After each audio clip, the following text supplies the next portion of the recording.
Apnea. What is really happening? When the airflow drops to below 50% of normal, this is known as an hypopnea.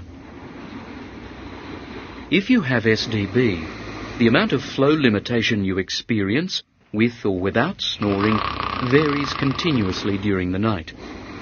As the muscles in the upper airway start to relax, the suction effect of each inward breath tends to draw the soft tissues down towards the back of the airway.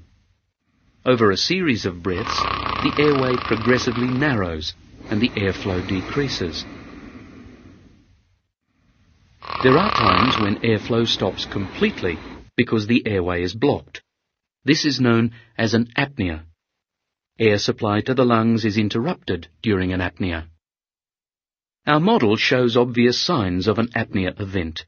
The airflow trace changes to a horizontal line for the length of time that the apnea persists.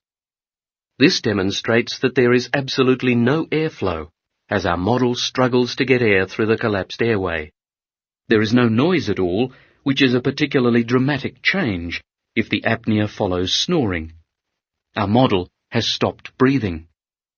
An apnea can continue for 10 seconds or more, and in severe cases for up to a minute or longer. During this time, the heart rate drops significantly. So does the level of oxygen in the blood, since no fresh air enters the lungs to replenish the depleting oxygen. The brain soon realizes that the body is struggling. That is why an apnea always triggers a strong arousal, with severe effects on the body. Our model gasps for air, causing a sudden movement in the noise trace. Brain activity increases significantly.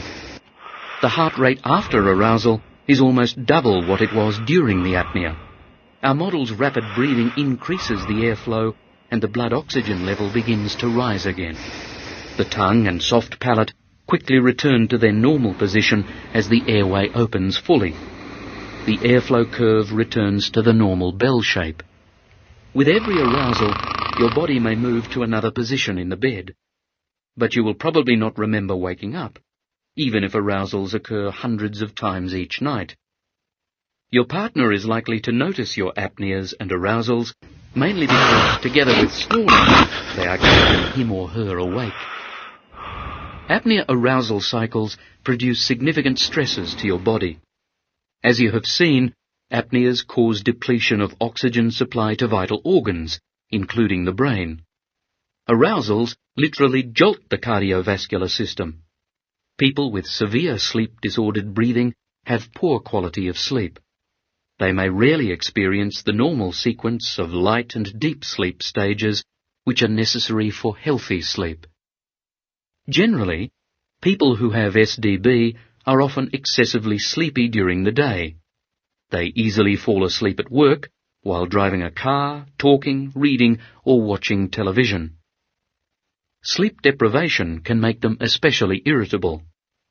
Research has shown that untreated SDB may also have other more serious consequences, such as high blood pressure, serious heart conditions, sexual problems, impaired memory, impaired concentration, intellectual deterioration, depression, morning headaches, and accidents due to sleepiness and fatigue.